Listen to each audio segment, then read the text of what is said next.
ഇന്ന് ഞാൻ 2 നാടോടി കഥകൾ പറഞ്ഞു തരാം. പണ്ട് ഒരു രാജാവുണ്ടായിരുന്നു. രാജാവിന് 3 ആൺമക്കളാണ്. ഇവരിലെ മൂത്ത 2 പേരും മിടുക്കന്മാരായിരുന്നു, ബുദ്ധിമാന്മാരായിരുന്നു. എന്നാൽ അദ്ദേഹത്തിന് ഏറ്റവും ഇളയ മകനാകട്ടെ മറ്റുള്ളവരുടെ നോട്ടത്തിൽ രാജാവിൻ്റെ മൂത്ത മക്കളെക്കാൾ കഴിവ് കെട്ടവനും വിരൂപനും പോരാഞ്ഞ് ഒരു കൂനനുമായിരുന്നു. ഈ ഇളയ മകൻ്റെ പേര് അലൈൻ എന്നായിരുന്നു. ഈ രാജാവിന് അലൈനോട് ഒട്ടും സ്നേഹം ഉണ്ടായിരുന്നില്ല. എന്നാൽ മറ്റു 2 മക്കളോട് വളരെയധികം വാത്സല്യമുണ്ടായിരുന്നു താനും. അദ്ദേഹം താൻ ഭക്ഷണം കഴിക്കുമ്പോൾ മറ്റു 2 മക്കളെയും കൂടെ വിളിച്ചിരുത്തുമെങ്കിലും അലൈനെ വിളിക്കാറുണ്ടായിരുന്നില്ല. അവൻ അടുക്കളയിൽ പാചകക്കാരോടൊപ്പമായിരുന്നു ഇരുന്നിരുന്നത്. രാജാവ് മറ്റു മക്കളോടൊപ്പം സവാരിക്കിറങ്ങുമ്പോൾ അലൈനെ ഒരിക്കലും കൂടെ കൊണ്ടുപോയിരുന്നില്ല. അങ്ങനെ തൻ്റെ പിതാവിനാൽ അവഗണിക്കപ്പെട്ട ഒരു മകനായിരുന്നു അലൈൻ. അവൻ്റെ അമ്മ അവൻ വളരെ ചെറിയ കുട്ടിയായിരിക്കുമ്പോൾ തന്നെ മരിച്ചു പോയിരുന്നു. അതുകൊണ്ട് തന്നെ വളരെയധികം ഏകാന്തത അനുഭവിച്ച് വളർന്ന വളരെ ദുഃഖിതനായ ഒരു കുട്ടിയായിരുന്നു ഈ അലൈൻ. ഒരു ദിവസം രാജാവ് തൻ്റെ സേവകന്മാരോട് മക്കളെ അടുത്തേക്ക് വിളിക്കാൻ പറഞ്ഞു. സേവകന്മാർ മറ്റു 2 മക്കളോടും പറഞ്ഞ കൂട്ടത്തിൽ അലൈനോടും പറഞ്ഞു. എന്നാൽ അലൈൻ തൻ്റെ അടുത്തേക്ക് വരാൻ രാജാവ് ആഗ്രഹിച്ചിരുന്നില്ല. പക്ഷേ എന്തു ചെയ്യാനാണ്, വന്നപ്പോൾ 3 മക്കൾ ഒരുമിച്ചാണ് വന്നത്. 3 മക്കൾ ഒരുമിച്ച് രാജസഭയിൽ രാജാവിനെ വന്ന് മുഖം കാണിച്ചു. അപ്പോൾ രാജാവ് പറഞ്ഞു, മക്കളെ, എനിക്ക് പ്രായമായി വരുന്നു. ശിഷ്ടകാലം എവിടെയെങ്കിലും ഒന്ന് വിശ്രമിക്കണം എന്ന് ഞാൻ ആഗ്രഹിക്കുന്നുണ്ട്. അതുകൊണ്ട് എൻ്റെ കിരീടവും രാജഭരണവും നിങ്ങളിൽ ഒരാളെ ഏൽപ്പിക്കണം എന്നാണ് ഞാൻ ഉദ്ദേശിച്ചിരിക്കുന്നത്. പക്ഷെ നിങ്ങൾ അതിന് അർഹരാകണമെങ്കിൽ ഒരു കടമ്പ കടക്കേണ്ടതുണ്ട്. ആരാണോ ലോകത്തിലേക്ക് ഏറ്റവും മനോഹരമായ വസ്ത്രം എനിക്ക് കൊണ്ടുവന്ന് സമ്മാനിക്കുന്നത് അവനായിരിക്കും എൻ്റെ അനന്തരാവകാശി. അതുകൊണ്ട് നിങ്ങൾ ഇപ്പോൾ തന്നെ പുറപ്പെട്ടോളൂ. 1 വർഷം തികയുന്നതിനകം നിങ്ങൾ 3 പേരും എൻ്റെ കൊട്ടാരത്തിൽ തിരിച്ചു വരികയും ലോകത്തിലെ ഏറ്റവും മനോഹരമായ വസ്ത്രം എനിക്ക് കൊണ്ടുവന്ന് തരികയും വേണം. രാജാവ് തൻ്റെ മൂത്ത 2 മക്കൾക്കും നല്ല മനോഹരങ്ങളായ ഓരോ കുതിരകളെയും ഓരോ ചാക്ക് നിറയെ സ്വർണ്ണ നാണയങ്ങളും കൊടുത്തു. അലൈനാണെങ്കിൽ ആകെ 6 സ്വർണ്ണ നാണയങ്ങൾ മാത്രമാണ് കിട്ടിയത്. അവന് കുതിരയൊന്നും കിട്ടിയതുമില്ല. അലൈൻ്റെ മൂത്ത 2 സഹോദരന്മാരും ദൂരേക്കെങ്ങും പോയില്ല. നഗരാതിർത്തി കടക്കുന്നതിന് മുമ്പ് തന്നെ അവർക്ക് അതിസുന്ദരികളായ 2 പെൺകുട്ടികളെ കണ്ടുമുട്ടാൻ പറ്റി. ഈ സുന്ദരികളായ പെൺകുട്ടികൾ വളരെ ധനികകളായിരുന്നു. ഇവർ നഗരത്തിലെ പ്രമുഖരായ 2 കച്ചവടക്കാരുടെ മക്കളുമായിരുന്നു. ദൂരെ എങ്ങും പോകണ്ട, തങ്ങളുടെ പിതാക്കന്മാരെ കൊണ്ട് ഈ വസ്ത്രം വരുത്തിച്ചു കൊടുക്കാം എന്ന് ഈ പെൺകുട്ടികൾ ഈ രാജകുമാരന്മാർക്ക് വാക്ക് കൊടുക്കുകയും അങ്ങനെ ഈ രാജകുമാരന്മാർ 2 പേരും ഈ പെൺകുട്ടികളോടൊപ്പം അവരുടെ വീടുകളിൽ പോയി താമസിക്കുകയും ചെയ്തു. കൂനനായ അലൈന് പിതാവ് വഴിച്ചെലവിന് 6 നാണയങ്ങൾ മാത്രമേ നൽകിയുള്ളൂ എന്ന് ഞാൻ പറഞ്ഞിരുന്നല്ലോ. അതുകൊണ്ട് അവൻ നടന്നാണ് യാത്ര ചെയ്തത്. വിശന്നപ്പോൾ അവൻ ഉണക്ക റൊട്ടി കാർന്നു തിന്നു. കാട്ടുപൊന്തകളിൽ നിന്ന് ശേഖരിച്ച കാട്ടുപഴങ്ങൾ കഴിച്ചു. കാട്ടരുവികളിൽ നിന്ന് കൈക്കൊമ്പിളിൽ വെള്ളം കോരി കുടിച്ചു. അവൻ കുറേ ദൂരം നടന്ന് ക്ഷീണിച്ചു. അങ്ങനെ ഒരു ദിവസം അവൻ കുറ്റിക്കാടുകൾ നിറഞ്ഞ ഒരു തരിശു ഭൂമിയിലൂടെ നടക്കുകയായിരുന്നു. അപ്പോൾ എവിടുന്നോ വളരെ മനോഹരമായ ഒരു പാട്ട് കേട്ടു. ആ പാട്ട് കേട്ടുകൊണ്ട് അലൈൻ അവിടെ തന്നെ കുറേ നേരം നിന്നു അത് ആസ്വദിച്ചു. പിന്നീട് അത് ആരാണ് പാടുന്നതെന്ന് അറിയാൻ വേണ്ടിയിട്ട് നടന്ന് കുറേ ദൂരം ചെന്നപ്പോൾ അതിസുന്ദരിയായൊരു യുവതിയെ അലൈൻ കണ്ടു. അലൈനെ കണ്ട ഉടനെ യുവതി പറഞ്ഞു, നീ മഹാരാജാവിൻ്റെ ഇളയ സന്തതിയായ അലൈനല്ലേ? നിനക്ക് സ്വാഗതം. അപ്പോൾ അലൈൻ ചോദിച്ചു, നിനക്ക് എന്നെ എങ്ങനെ മനസ്സിലായി? അപ്പോൾ ആ പെൺകുട്ടി പറഞ്ഞു, എനിക്ക് നിന്നെ മനസ്സിലായി. മാത്രമല്ല, നീ ഇപ്പോൾ എന്തിനാണ് ഇങ്ങോട്ട് വന്നത് എന്ന് പോലും എനിക്ക് മനസ്സിലായി. അങ്ങയുടെ പിതാവ് അനന്തരാവകാശിയെ കണ്ടുപിടിക്കാൻ വേണ്ടിയിട്ട് ലോകത്തിലെ ഏറ്റവും നല്ല വസ്ത്രം കൊണ്ടുവരാൻ വേണ്ടി പറഞ്ഞയച്ചതല്ലേ നിന്നെ ഞാനതിനെ സഹായിക്കാം. കുറച്ച് ദിവസം നീ എൻ്റെ ആതിഥ്യം സ്വീകരിച്ച് ഇവിടെ താമസിക്കൂ. പോകാൻ നേരത്ത് നിനക്ക് വേണ്ടത് ഞാൻ തരാം. അങ്ങനെ അലൈൻ ആ പെൺകുട്ടിയുടെ ആതിഥ്യം സ്വീകരിക്കാം എന്ന് സമ്മതിച്ചു. അലൈൻ ആ പെൺകുട്ടിയുടെ ഒപ്പം ചെന്നു. അവൾ അവനെ കൂട്ടിക്കൊണ്ട് പോയത് പൊട്ടിപ്പൊളിഞ്ഞൊരു ചെറിയ മൺകുടിലേക്കായിരുന്നു. അലൈൻ കുറച്ച് ദിവസം ആ പെൺകുട്ടിയുടെ കൂടെ ആ കുടിലിൽ താമസിച്ചു. അവനോട് വളരെ സൗഹാർദ്ദപരമായി പെരുമാറി. അവന് നല്ല ഭക്ഷണം ഉണ്ടാക്കി കൊടുത്തു, കുടിക്കാൻ തേൻ കൊടുത്തു. അവരൊരുമിച്ച് ആടിപ്പാടി ആ കാട്ടിലൊക്കെ നടന്നു. അവൻ ഇന്നേ വരെ കണ്ടിട്ടില്ലാത്ത കാട്ടിലെ കാഴ്ചകൾ ആ പെൺകുട്ടി അവന് കാണിച്ചു കൊടുത്തു. കാട്ടിലെ മൃഗങ്ങളെ, പൂമ്പാറ്റകളെ, പൂക്കളെ ഒക്കെ അലൈൻ ചുറ്റി നടന്ന് കണ്ടു. അവസാനം അവൻ പോകാനിറങ്ങിയപ്പോൾ പെൺകുട്ടി അവനെ ഒരു ചെറിയ പാത്രം കൊടുത്തു, അടപ്പുള്ള ഒരു പാത്രം. എന്നിട്ട് പറഞ്ഞു, രാജകുമാര, നീ ഇത് ധൈര്യമായി നിൻ്റെ പിതാവിന് കൊണ്ടുപോയി കാഴ്ച വെച്ചോളൂ, എല്ലാം ശുഭമായിട്ട് വരും. അങ്ങനെ അലൈൻ ആ പാത്രവുമായിട്ട് തൻ്റെ രാജ്യത്തേക്ക് തിരിച്ചുപോയി. കൊട്ടാരത്തിലെത്തിയ അലൈൻ നോക്കുമ്പോൾ തൻ്റെ സഹോദരന്മാർ വിദേശ രാജ്യങ്ങളിൽ നിന്ന് ഇറക്കുമതി ചെയ്ത ഒരുപാട് തരം വസ്ത്രങ്ങളുമായിട്ട് പിതാവിൻ്റെ മുന്നിൽ നിൽപ്പുണ്ട്. അവരുടെ മുന്നിലൂടെ കയ്യിലൊരു ചെറിയ പാത്രവുമായിട്ട് അലയൻ കടന്നു ചെല്ലുന്ന കണ്ടപ്പോൾ എല്ലാവരും അവനെ കളിയാക്കി ചിരിച്ചു. അവൻ്റെ കയ്യിൽ പാത്രമല്ലാതെ മറ്റൊന്നും ഉണ്ടായിരുന്നില്ല. ലോകത്തിലെ ഏറ്റവും മികച്ച വസ്ത്രം കൊണ്ടുവരാൻ പോയ അലയൻ എന്തുകൊണ്ടാണ് ഈ വന്നിരിക്കുന്നത് എന്ന് കണ്ട് ആർക്കും ചിരി അടക്കാൻ പറ്റിയില്ല. രാജാവ് അലയനോട് ചോദിച്ചു, നീ ഒന്നും കൊണ്ടുവന്നില്ല അലയൻ, നീ എന്താ മത്സരിക്കുന്നില്ലേ? അപ്പോൾ അലയൻ തൻ്റെ പാത്രം പിതാവിന് നേരെ നീട്ടി. പിതാവേ, അങ്ങ് തുറന്നു നോക്കിയാലും. വയസ്സൻ രാജാവ് ഡപ്പി തുറന്നതും അതിൽ നിന്ന് വളരെ മിനുസമുള്ള തൂവെള്ള നിറമുള്ള പട്ടുതുണി പുറത്തേക്ക് വീണു. അത്രത്തോളം മൃദുലമായ തിളക്കമുള്ള വസ്ത്രം അവരാരും അതിനു മുമ്പ് കണ്ടിട്ടുണ്ടായിരുന്നില്ല. അതിൽ നിന്ന് തുണി താഴേക്ക് വീണുകൊണ്ടേയിരുന്നു. എത്ര വീണിട്ടും അത് വീണ് തീർന്നില്ല. അത്രയധികം തുണിയുണ്ടായിരുന്നു. അതിൽ നിന്ന് ഒരു അക്ഷയപാത്രത്തിൽ നിന്ന് എന്നതുപോലെ തുണി പുറത്തേക്ക് വന്നുകൊണ്ടേയിരുന്നു. അവസാനം അലൻ ആ ഡപ്പ അടച്ചപ്പോഴാണ് തുണിയുടെ വരവ് നിന്നത്. മത്സരത്തിൽ അലയൻ വിജയിച്ചതായിട്ട് രാജാവിന് പ്രഖ്യാപിക്കേണ്ടി വന്നു. കിരീടം ഇനി അവനുള്ളതാണ്. അപ്പോൾ മൂത്ത 2 സഹോദരന്മാർ പറഞ്ഞു, അയ്യോ പിതാവേ, ഒറ്റ മത്സരം കൊണ്ട് അങ്ങയ്ക്ക് അങ്ങനെ വിജയം നിശ്ചയിക്കാൻ പറ്റും. മറ്റൊരു മത്സരം കൂടി വെക്കണം. ഇത്തവണ ഞങ്ങൾ വിജയിച്ചോളാം. പിതാവിന് ഇത് സമ്മതമായിരുന്നു. കാരണം അലയന് രാജ്യം കൈമാറാൻ അദ്ദേഹത്തിന് ഒട്ടും ഇഷ്ടമുണ്ടായിരുന്നില്ല. അതുകൊണ്ട് അദ്ദേഹം പറഞ്ഞു, ശരി, ഞാനിനി 2 പരീക്ഷണങ്ങൾ കൂടി നടത്താം. കാരണം ഒരാൾ ശരിക്കും കഴിവുള്ളവനാണ് എന്ന് മനസ്സിലാക്കണമെങ്കിൽ അവൻ കുറഞ്ഞത് 3 മത്സരങ്ങളിലെങ്കിലും വിജയിക്കേണ്ടതുണ്ട്. അലയനൊന്നും പറഞ്ഞില്ല. രാജാവ് പറഞ്ഞു, 2ാമത്തെ മത്സരം ഇതാണ്. ലോകത്തിലെ ഏറ്റവും മികച്ച കുതിരയെ എനിക്ക് സമ്മാനിക്കുന്നവനായിരിക്കണം അടുത്ത രാജാവ്. അങ്ങനെ രാജാവിൻ്റെ 2 മക്കളും ഏറ്റവും മികച്ച കുതിരയെ അന്വേഷിച്ച് യാത്രയായി. അവരുടെ കാമുകിമാരായ ധനിക യുവതികളുടെ വീട്ടിലെത്തി. അവരുടെ പിതാക്കന്മാരോട് ഈ കാര്യം ആവശ്യപ്പെടുകയും അവർ വിദേശ രാജ്യങ്ങളിൽ നിന്ന് ഏറ്റവും മികച്ച കുതിരകളെ കൊണ്ടുവന്ന് കൊടുക്കാം എന്ന് രാജകുമാരന്മാരോട് സമ്മതിക്കുകയും ചെയ്തു. രാജാവ് കുതിരകളെ കണ്ടുപിടിക്കാൻ വേണ്ടിയിട്ട് ഇവർക്ക് ഒരുപാട് പണം കൊടുത്തിട്ടുണ്ടായിരുന്നു. ആ പണമെല്ലാം ദൂർത്തടിച്ച് മദ്യശാലകളിലും ചൂതാട്ട കേന്ദ്രങ്ങളിലും കയറിയിറങ്ങി നടന്ന് രാജകുമാരന്മാർ സമയം ചെലവഴിച്ചു. എന്നാൽ പാവ അലയൻ്റെ കയ്യിൽ ഒന്നും ഉണ്ടായിരുന്നില്ല, 6 നാണയങ്ങളല്ലാതെ. അവൻ ദൂരേക്ക് യാത്ര ചെയ്തു. ആ 6 നാണയങ്ങൾ ചെലവിട്ട് തനിക്കൊരു കഴുതയെ പോലും വാങ്ങാൻ പറ്റില്ല എന്ന് അവൻ അറിയാമായിരുന്നു. അതുകൊണ്ട് തന്നെ തൻ്റെ ആദ്യത്തെ തവണ സഹായിച്ച പെൺകുട്ടിയെ കാണാൻ അവൻ തീരുമാനിച്ചു. അവൻ അന്ന് അവളെ കണ്ടുമുട്ടിയ സ്ഥലത്തേക്ക് ചെന്നു. മനോഹരമായ പാട്ട് അപ്പോഴും കേട്ടു. അവൻ ആ പാട്ടിനെ പിന്തുടർന്ന് ചെന്ന് അവളെ കണ്ടുപിടിച്ചു. അവനെ കണ്ട ഉടനെ അവൾ പറഞ്ഞു, നീ ഇത്തവണ വന്നത് എന്തിനാണ് എന്നെനിക്ക് മനസ്സിലായി. നിനക്കൊരു കുതിരയല്ലേ വേണ്ടത്? ഞാൻ നിന്നെ സഹായിക്കാം. തൽക്കാലം നീ എൻ്റെ വീട്ടിൽ കുറച്ച് ദിവസം താമസിക്കൂ.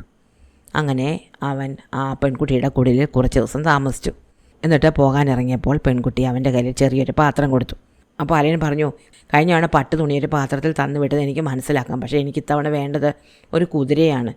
ഇങ്ങനൊരു ചെറിയ പാത്രത്തിൽ എങ്ങനെ ഒരു കുതിര ഇരിക്കും? പെൺകുട്ടി പറഞ്ഞു, നീ എന്നെ വിശ്വസിക്കൂ. നിനക്ക് വേണ്ടതെന്തോ അത് നിനക്ക് കിട്ടിക്കോളും. നീ ഈ പാത്രം നിൻ്റെ പിതാവിൻ്റെ അടുത്ത് കൊണ്ടുപോയി കൊടുത്താൽ മാത്രം മതി. പക്ഷേ ഒരു കാര്യമുണ്ട്, പോകുന്ന വഴിയിൽ തുറന്നു നോക്കരുത്. അങ്ങനെ അലയൻ ഈ പാത്രവുമായിട്ട് മുന്നോട്ട് നടന്നു. കുറേ ദൂരം ചെന്നു. പക്ഷേ അവന് ഒട്ടും വിശ്വാസം വരുന്നുണ്ടായിരുന്നില്ല ഈ പാത്രത്തിൽ കുതിരയാണ് എന്ന്. അവൻ ആ പാത്രത്തിലൂടെ ചെവി ചേർത്ത് വെച്ച് നോക്കി. കുതിര കുളമ്പടികൾ കേൾക്കുന്നുണ്ടോ? ഇല്ല, കേൾക്കുന്നില്ല. അവസാനം അവൻ സംശയം സഹിക്കാൻ വയ്യാതെ ആ പാത്രം തുറന്നു നോക്കി. പെട്ടെന്ന് മിന്നൽ പിണർ വേഗത്തിൽ അഴകുള്ള ഒരു കുതിര ആ പാത്രത്തിൽ നിന്ന് പുറത്തേക്ക് ചാടി ഓടിപ്പോയി കളഞ്ഞു. കുതിരയെ നഷ്ടപ്പെട്ടതോർത്ത് അലയന് സഹിക്കാൻ പറ്റിയില്ല. അവൻ വീണ്ടും തിരിച്ചു ചെന്നു. ആ പെൺകുട്ടിയെ കണ്ടുപിടിച്ചു. തനിക്ക് പറ്റിയ അബദ്ധം അവളോട് പറഞ്ഞു. അവൾ പറഞ്ഞു, സാരമില്ല, നിൻ്റെ സഹോദരന്മാരെ അപേക്ഷിച്ച് നീ ഒരു നല്ലവനാണ്, അതുകൊണ്ട് ഞാൻ നിന്നെ സഹായിക്കാം. എനിക്ക് എൻ്റെ രാജ്യത്തിനൊരു നല്ല രാജാവ് വേണം എന്നാണ് ആഗ്രഹം. അതുകൊണ്ടാണ് ഞാൻ നിന്നെ സഹായിക്കുന്നത്. അങ്ങനെ അവൾ വീണ്ടും ആ പാത്രം അവന് കൊടുത്തു. അവൻ ആ പാത്രം തൻ്റെ കഷത്തിൽ അടുക്കി പിടിച്ചുകൊണ്ട് രാജകൊട്ടാരത്തിലേക്ക് ചെന്നു. അവിടെ അവൻ്റെ 2 സഹോദരന്മാരും നല്ല അഴകിണങ്ങിയ കുതിരകളെയും കൊണ്ട് നിൽപ്പുണ്ടായിരുന്നു. അലയനെ കണ്ടപ്പോഴേ അവർ ചോദിച്ചു, ഓ, ദാ വരുന്നു ആ പാത്രവും കൊണ്ട്. നീ ഈ പാത്രത്തിൽ കുതിരയാണോ പൂച്ചക്കുട്ടിയാണോ കൊണ്ടുവന്നത്? അപ്പോൾ അലയൻ പറഞ്ഞു, നിങ്ങളെന്നെ കളിയാക്കൊന്നും വേണ്ട, ഈ പാത്രത്തിൽ കുതിരയല്ല എന്ന് ആര് കണ്ടു? അപ്പോൾ സഹോദരന്മാർ പറഞ്ഞു, എന്നാൽ വേഗം തുറക്ക്, നിൻ്റെ പാത്രത്തിലെ എലിക്കുഞ്ഞിനെ ഞങ്ങൾ കൂടി ഒന്ന് കാണട്ടെ. അലയൻ പാത്രം തുറന്നു. അത്ഭുതമെന്ന് പറയട്ടെ, അതിൽ നിന്നും ജീനി ബന്ധിച്ച ഒരു കുതിര ചാടി പുറത്തിറങ്ങി. തേജോജ്വലമായ ആ കുതിരയുടെ കണ്ണിലും മൂക്കിലും തീക്കനലുകൾ തിളങ്ങി നിൽക്കുന്നുണ്ടായിരുന്നു. അലയൻ വീണ്ടും വിജയിച്ചിരിക്കുന്നു എന്ന് പിതാവിന് പ്രഖ്യാപിക്കേണ്ടി വന്നു. പക്ഷേ 3ാമതൊരു മത്സരം കൂടി ബാക്കിയുണ്ടല്ലോ. ഇത്തവണ ജയിക്കാം എന്ന് മൂത്ത സഹോദരന്മാർ 3 പേരും കരുതി. രാജാവ് പറഞ്ഞു, ലോകത്തിലെ ഏറ്റവും സുന്ദരിയായ രാജകുമാരിയെ കൊണ്ടുവരുന്നവനാണ് എൻ്റെ കിരീടത്തിൻ്റെ യഥാർത്ഥ അവകാശി. 3 കുമാരന്മാരും 3 വഴിക്ക് യാത്ര തിരിച്ചു. പതിവ് പോലെ മൂത്ത 2 പേർക്കും കൈ നിറയെ പണമുണ്ടായിരുന്നു. അതുകൊണ്ട് അവരവരുടെ കാമുകിമാരുടെ വീട്ടിലേക്ക് പോവുകയും അവിടെ താമസിച്ചുകൊണ്ട് ഒരുപാട് ദൂർത്തടിച്ച് പണം ചെലവഴിക്കുകയും ചെയ്തു. എന്നാൽ പാവം അലയന് ആകെ 6 നാണയങ്ങളാണ് കിട്ടിയത്. അവൻ അതുകൊണ്ട് കാട്ടിലെ തൻ്റെ സുഹൃത്തിനടുത്തേക്ക് പോയി. അവൻ വരുന്നത് ദൂരെ നിന്നേ കണ്ട പെൺകുട്ടി പറഞ്ഞു, വരൂ അലയൻ, ഞാൻ നിന്നെ കാത്തിരിക്കുകയായിരുന്നു. നിൻ്റെ പുതിയ ആവശ്യം ഞാൻ അറിഞ്ഞു കേട്ടോ. അപ്പോൾ അലയൻ പറഞ്ഞു, എൻ്റെ പിതാവിൻ്റെ പുതിയ പരീക്ഷണം അനുസരിച്ച് ഏറ്റവും സുന്ദരിയായ രാജകുമാരിയെ കൊണ്ടുവരുന്നവനാണ് രാജ്യം സ്വന്തമാക്കുക. അപ്പോൾ പെൺകുട്ടി ചോദിച്ചു, അതിന് നീ എന്തിനാണ് വിഷമിക്കുന്നത്? അലയൻ പറഞ്ഞു, എനിക്ക് ഒരു രാജകുമാരിയെ പോലും പരിചയമില്ല. ഞാൻ ഇത്തവണ മത്സരത്തിൽ തോറ്റുപോകും. പെൺകുട്ടി സാധാരണ പറയുന്നത് പോലെ പറഞ്ഞു, അങ്ങ് വേവലാതിപ്പെടേണ്ട. എൻ്റെ കൂടെ ഈ കുടിലിൽ കുറച്ച് ദിവസം താമസിക്കൂ. പോകാൻ നേരത്ത് ഞാൻ അങ്ങയുടെ പ്രശ്നത്തിനൊരു പരിഹാരം ഉണ്ടാക്കിത്തരാം.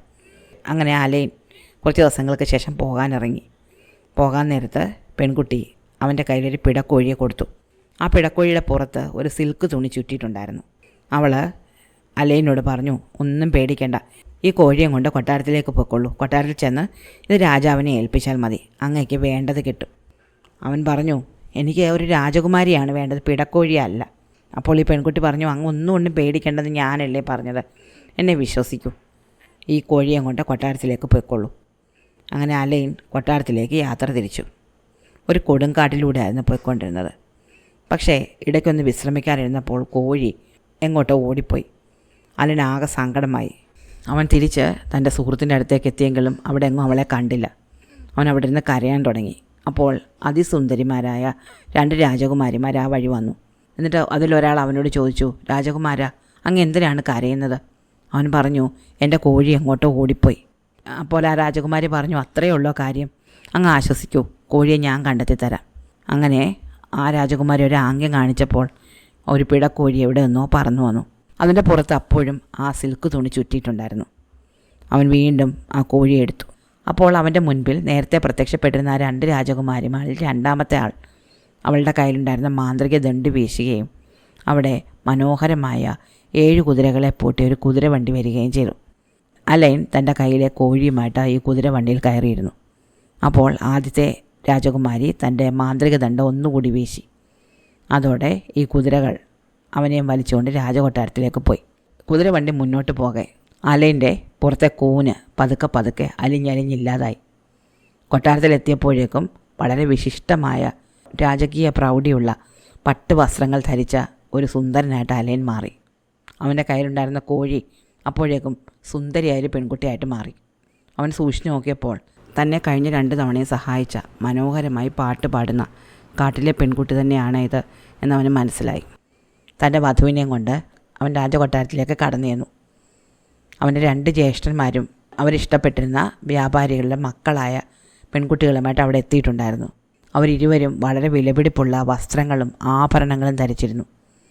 അവരെ കണ്ട് അവർ എത്രത്തോളം സുന്ദരിമാരാണ് എന്ന് സഭാവാസികൾ അമ്പരന്ന് നിൽക്കുമ്പോഴാണ് അവരിന്നേ വരെ കേട്ടിട്ടില്ലാത്തത്ര സുന്ദരിയായ ഒരു രാജകുമാരിയുമായിട്ട് മനോഹരമായ രഥത്തിൽ അലയൻ അവിടെ ചെന്നിറങ്ങിയത്.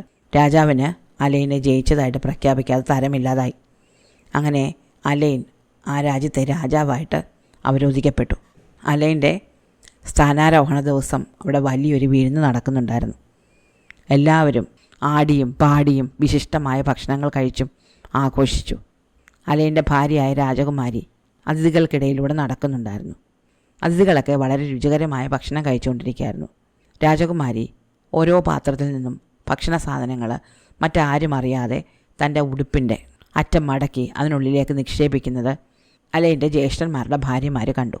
ഇവളിതെന്താണ് കാണിക്കുന്നത് എന്നറിയാൻ വേണ്ടി അവർ പിന്നാലെ പോയി. കുറച്ച് ദൂരം ചെന്നിട്ട് തന്നെ കാണാൻ വന്ന ആശ്രിതർക്ക് തൻ്റെ ഉടുപ്പിൻ്റെ മടക്കിൽ നിന്ന് അവൾ എന്തോ കൈയിട്ട് എടുത്തു കൊടുക്കുന്നത് ഈ ജ്യേഷ്ഠത്തിമാർ കണ്ടു. എച്ചിലെന്താണ് ഇങ്ങനെ കൊടുക്കുന്നതെന്ന് അറിയാൻ വേണ്ടി അവർ ചെന്ന് നോക്കുമ്പോൾ അതൊന്നും എച്ചിലായിരുന്നില്ല, അതൊക്കെ സ്വർണ്ണാഭരണങ്ങളായിരുന്നു. ഇത് കണ്ട ഈ 2 പെൺകുട്ടികൾക്കും വലിയ അസൂയ തോന്നി. അവർ 2 പേരും ഈ വിരുന്നുകാർക്കിടയിലൂടെ നടക്കുകയും അവരുടെ എല്ലാം പാത്രത്തിൽ നിന്ന് കുറേശ്ശെ ഭക്ഷണം എടുത്ത് അവരവരുടെ ഉടുപ്പുകളുടെ മടക്കുകളിൽ നിക്ഷേപിക്കുകയും ചെയ്തു. കുറച്ച് നേരം കഴിഞ്ഞാൽ പാവപ്പെട്ട കുറേ ആൾക്കാരെ കണ്ടപ്പോൾ അവർ ആ മടക്കുകളിൽ നിന്ന് എന്താണോ കിട്ടിയത് അത് വാരി അവർക്ക് കൊടുത്തു. അത് ഇറച്ചി കഷ്ണങ്ങളും മീൻ മുള്ളും അപ്പത്തുണ്ടുകളും ഒക്കെയായിരുന്നു. ഇത് കണ്ട എല്ലാവരും അവരെ പരിഹസിച്ച് ചിരിച്ചു. മാത്രമല്ല മസാലയും എണ്ണയും പിടിച്ച് അവരുടെ ഉടുപ്പുകൾ ആകെപ്പാടെ വൃത്തികേടായി പോവുകയും ചെയ്തു. കുറച്ചു നേരം കഴിഞ്ഞതോടെ ഈ ഉടുപ്പുകളിൽ നിന്ന് വന്ന മണം പിടിച്ച് പൂച്ചകളും പട്ടികളും അവരുടെ പിന്നാലെ കൂടാൻ തുടങ്ങി. അവരാകെ നാണം കെട്ടു. രാജകീയ വിരുന്നിൽ നിന്ന് അവർ രണ്ടുപേരും അവരവരുടെ ഭർത്താക്കന്മാരെയും വിളിച്ചുകൊണ്ട് ഓടി രക്ഷപ്പെട്ടു. തൻ്റെ സുന്ദരിയായ ഭാര്യയോടൊപ്പം അലൈൻ വളരെ കാലം ആ രാജ്യം ഭരിച്ചുകൊണ്ട് ജീവിച്ചു. ഇഷ്ടമായോ അലൈൻ്റെ കഥ? ഇനി അടുത്ത കഥ പറഞ്ഞു. രണ്ടാമത്തെ കഥ ഒരു ചെറിയ കഥയാണ്. മിടുക്കൻ ജോണിൻ്റെ കഥ. പണ്ട് ഒരു പാവപ്പെട്ട മനുഷ്യൻ തൻ്റെ മകനോട് ഒരു അപ്പം വാങ്ങാൻ വേണ്ടി പറഞ്ഞു വിട്ടു. അവൻ്റെ പേര് ജോൺ എന്നായിരുന്നു. മിടുക്കൻ ജോൺ. മിടുക്കനായതുകൊണ്ടാണ് മിടുക്കൻ ജോൺ എന്ന് വിളിക്കുന്നത്. എന്തായാലും അപ്പം വാങ്ങാൻ പോയ ജോൺ പലഹാരക്കടയിലേക്ക് ചെന്നത് കുറച്ച് ദൂരെയായിരുന്നു. ഏകദേശം 3 മൈലോളം ദൂരെ. അത്ര ദൂരം ജോൺ നടന്നാണ് പോയത്, കാട്ടിലൂടെ. എന്തായാലും നടന്ന് ചെന്ന് അവൻ അപ്പം വാങ്ങി. അപ്പം മുറിച്ചാണ് വാങ്ങിയത്. അങ്ങനെ ഈ അപ്പ കഷ്ണങ്ങളും കൊണ്ട് അവൻ തൻ്റെ വീട്ടിലേക്ക് തിരിച്ച് നടന്നു വരികയായിരുന്നു, അതും കാട്ടിലൂടെ തന്നെ. അപ്പോൾ അവന് വഴിതെറ്റിയ ജോൺ കാട്ടിലൂടെ കുറേ അലഞ്ഞു നടന്നു. രാത്രിയായി. അപ്പോൾ കുറച്ച് അകലെയായിട്ട് ഒരു വെളിച്ചം കണ്ടു. അവൻ നടന്ന് ആ വെളിച്ചം കണ്ട സ്ഥലത്തെത്തി. അത് ഒരു ചെറിയ കുടിലായിരുന്നു. അവൻ അതിൻ്റെ വാതിൽ മുട്ടി വിളിച്ചു, ടപ്പ് ടപ്പ് ടപ്പ്. അപ്പോൾ ഒരു അമ്മുമ്മ വന്ന് വാതിൽ തുറന്നു. കുറച്ച് മുഖം കോടിയ ഒരു അമ്മുമ്മ. അവർ ചോദിച്ചു, ആരാ, എന്ത് വേണം? ജോൺ പറഞ്ഞു, ഞാനാണ് ജോൺ. എന്നെ എല്ലാവരും മിടുക്കൻ ജോൺ എന്ന് വിളിക്കും. ഇന്ന് രാത്രി ഞാനിവിടെ താമസിച്ചോട്ടെ? അപ്പോൾ അമ്മുമ്മ പറഞ്ഞു, ശരി, ഞാൻ നിന്നെ ഇന്ന് രാത്രി ഇവിടെ തങ്ങാൻ അനുവദിക്കാം. പക്ഷേ പകരം നീ എനിക്ക് എന്ത് തരും? അവൻ പറഞ്ഞു, എൻ്റെ കയ്യിൽ കുറച്ച് അപ്പ കഷ്ണങ്ങളുണ്ട്, അതിലൊരു കഷ്ണം അമ്മുമ്മയ്ക്ക് തരാം. ശരി, അവർ സമ്മതിച്ചു. അങ്ങനെ അന്ന് രാത്രി ജോൺ ആ വീട്ടിൽ തങ്ങാൻ തീരുമാനിച്ചു. വൃദ്ധയാണെങ്കിൽ രാത്രി എത്തിയ അതിഥിക്ക് വേണ്ടി കുറച്ച് സൂപ്പ് ഉണ്ടാക്കുകയും ചെയ്തു. അങ്ങനെ സൂപ്പെല്ലാം ഉണ്ടാക്കി കഴിഞ്ഞപ്പോൾ അമ്മുമ്മ ഈ സൂപ്പ് എടുത്തൊരു പാത്രത്തിൽ വെച്ചു. എന്നിട്ട് അവനോട് പറഞ്ഞു, നമുക്കൊരു പന്തയം വെക്കാം. എൻ്റെ വീടിൻ്റെ പടി തൊട്ട് മതിൽ വരെ കുറച്ച് ദൂരമുണ്ടല്ലോ. അപ്പോൾ ആരാണോ ഈ പൂന്തോട്ടം കടന്ന് ആ മതിൽ വരെ ആദ്യം ഓടിയിട്ട് തിരിച്ചു വരുന്നത് അവർ ജയിച്ചതായിട്ട് പ്രഖ്യാപിക്കും. ഞാനാണ് ജയിക്കുന്നതെങ്കിൽ നിൻ്റെ അപ്പം മുഴുവൻ ഞാൻ തിന്നും. അതല്ല, നീയാണ് ജയിക്കുന്നതെങ്കിൽ നിൻ്റെ അപ്പം മുഴുവൻ നീ എടുത്തോ, കൂടെ എൻ്റെ സൂപ്പ് മുഴുവൻ നീ കുടിച്ചോ. സമ്മതിച്ചു എന്ന് ജോൺ പറഞ്ഞു. എന്നിട്ട് അവൻ പുറത്തേക്ക് ഓടി. അവന് സൂപ്പ് മുഴുവൻ കുടിച്ച് തീർക്കാൻ കൊതിയൊന്നും ഉണ്ടായിരുന്നില്ല. ഒരു മത്സരമല്ലേ, പങ്കെടുത്തേക്കാമെന്ന് കരുതിയതാണ്. അങ്ങനെ അവൻ ഓടി പൂന്തോട്ടത്തിനടുത്തുള്ള മതിൽ വരെ എത്തി. മതിലിൽ തൊട്ട് തിരിച്ചു നോക്കുമ്പോൾ അമ്മുമ്മ കൂടെ ഓടിയിട്ടില്ല. അവൻ പുറത്ത് പോയ തക്കം നോക്കി വാതിലടച്ച് കളഞ്ഞു. ജോൺ ഓടി വന്ന് ജനാലയിലൂടെ നോക്കിയപ്പോൾ തൻ്റെ അപ്പക്കഷ്ണങ്ങളിലൊന്ന് അമ്മുമ്മ തിന്നു കഴിഞ്ഞിരിക്കുന്നു. അപ്പവും തിന്നു. തന്നെ പറ്റിച്ച സന്തോഷത്തിൽ അമ്മുമ്മ ഉറങ്ങാൻ തുടങ്ങാണ്. ജോണിന് ദേഷ്യവും സങ്കടവും ഒക്കെ വന്നു. അവൻ വാതിൽ കുറേ തട്ടി നോക്കി. പക്ഷേ ദുഷ്ടയായ അമ്മുമ്മ വാതിൽ തുറന്നില്ല. അപ്പോഴേക്കും മഴ പെയ്യാൻ തുടങ്ങി. ജോൺ വേഗം അവിടെയുള്ളൊരു മരപ്പൊത്തിൽ കയറി ഒളിച്ചിരുന്നു. ആ മരപ്പൊത്തിൽ ഒരു വലിയ തേനീച്ചക്കൂടുണ്ടായിരുന്നു. ഇരുട്ടത്ത് ജോൺ കയറിയിരുന്നത് ഈ തേനീച്ചക്കൂടിനുള്ളിലാണ്. പാതിരാത്രി ആയപ്പോൾ തേനീച്ചക്കൂട് മോഷ്ടിക്കാൻ വേണ്ടിയിട്ട് കുറേ കള്ളന്മാരവിടെ വന്നു. അവർ പറഞ്ഞു, നോക്കൂ, ഈ മരത്തിൽ ഒരുപാട് തേനീച്ചക്കൂടുകളുണ്ട്. നമുക്ക് ഓരോന്നും പൊക്കി നോക്കാം. ഏറ്റവും ഭാരമുള്ളത് നമുക്ക് കൊണ്ടുപോകാം. അങ്ങനെ കള്ളന്മാർ ഓരോ തേനീച്ചക്കൂടായിട്ട് പൊക്കി നോക്കി തുടങ്ങി. ജോണിരുന്ന് തേനീച്ചക്കൂട് പൊക്കി നോക്കിയപ്പോൾ അതിന് നല്ല ഭാരമുണ്ട് എന്ന് കണ്ട കള്ളന്മാർ ആ കൂട് വലിയൊരു ചാക്കിലെടുത്തിട്ട് അത് കെട്ടി അവിടെ നിന്ന് പോയി കളഞ്ഞു. അങ്ങനെ ജോൺ തേനീച്ചക്കൂടിനൊപ്പം ഈ ചാക്കിനകത്തായി. കള്ളന്മാർ ഈ ചാക്കും കൊണ്ട് കുറേ ദൂരം പോയി. അതിനിടയ്ക്ക് പലഹാരം മുറിക്കാൻ വേണ്ടിയിട്ട് ജോൺ തൻ്റെ കീശയിൽ സൂക്ഷിച്ചിരുന്ന കത്തിയെടുത്ത് ആ ചാക്കിൽ ഒരു തുളയുണ്ടാക്കുകയും അതിൽ നിന്ന് ചാടി രക്ഷപ്പെടുകയും ചെയ്തു.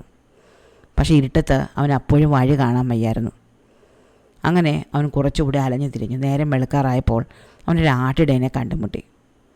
ആട്ടിടയൻ അവന് കഴിക്കാൻ ഒരു കഷ്ണം റൊട്ടി കൊടുത്തു. എന്നിട്ട് അവനോട് പറഞ്ഞു, നീ എൻ്റെ കള്ളപ്പുരയിൽ കിടന്ന് ഉറങ്ങിക്കോ. നേരം നന്നായിട്ട് വെളുത്തിട്ട് പോയാൽ മതി. രാത്രി മുഴുവൻ നീ കാട്ടിൽ അലഞ്ഞു തിരിഞ്ഞ് നടന്നതല്ലേ. അങ്ങനെ അവൻ ആ ആട്ടിൻകൂട്ടിൽ കിടന്നുറങ്ങി. അപ്പോൾ അവിടെ കുറച്ച് കള്ളന്മാർ വന്നു. അവർ ആടിനെ മോഷ്ടിക്കാനാണ് വന്നത്. ജോണ് വൈക്കോല് പുതച്ചായിരുന്നു കിടന്നുറങ്ങിയത്. അതുകൊണ്ട് അവനും ഒരു ആട്ടിൻകുട്ടിയാണ് എന്ന് കരുതിയ കള്ളന്മാർ അവനെ കൂടി എടുത്ത് ചാക്കിനുള്ളിലാക്കി. അങ്ങനെ ജോൺ വീണ്ടും ചാക്കിനകത്തായി. ഇത്തവണ ജോൺ അതിൽ കിടന്ന് ബഹളം വെച്ചു.